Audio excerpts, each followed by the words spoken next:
देखिए ये लोग डांस कर रहे हैं ना, तो हमको लाइन याद आ गया मुझे, हिंदी वाले जो हम लोग गाते हैं, चलते चलते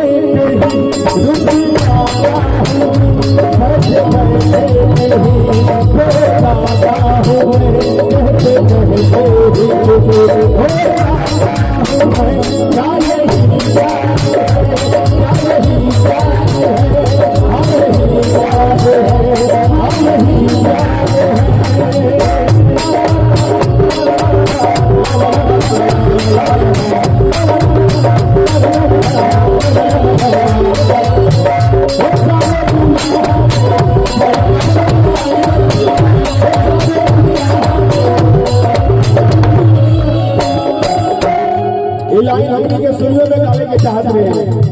कैसे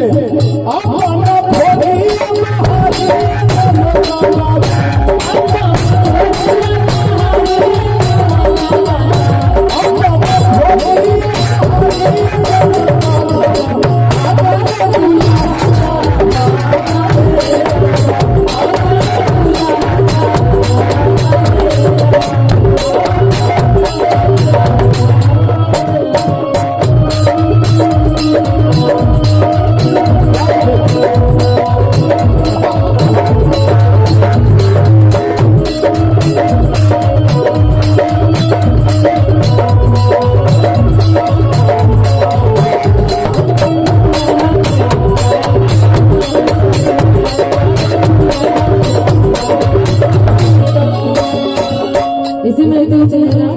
मेहंदी लगा के रखे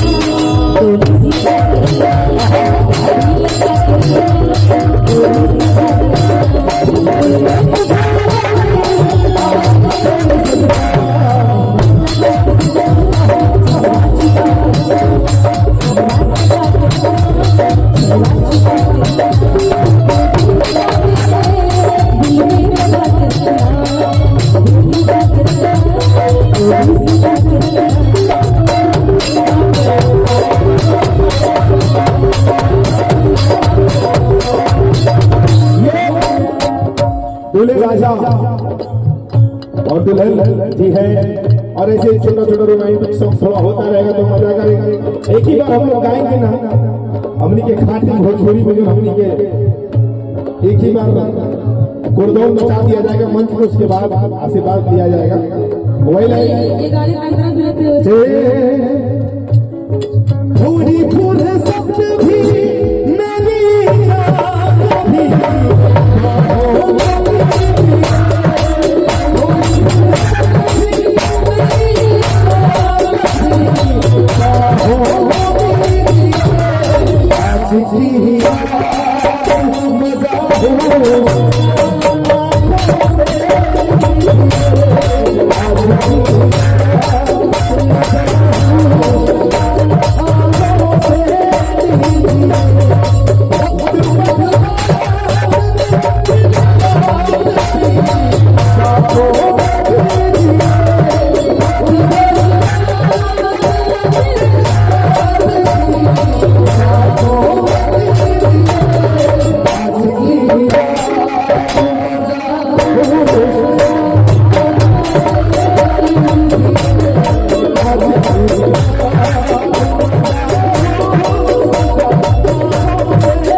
जान की कुर्बानी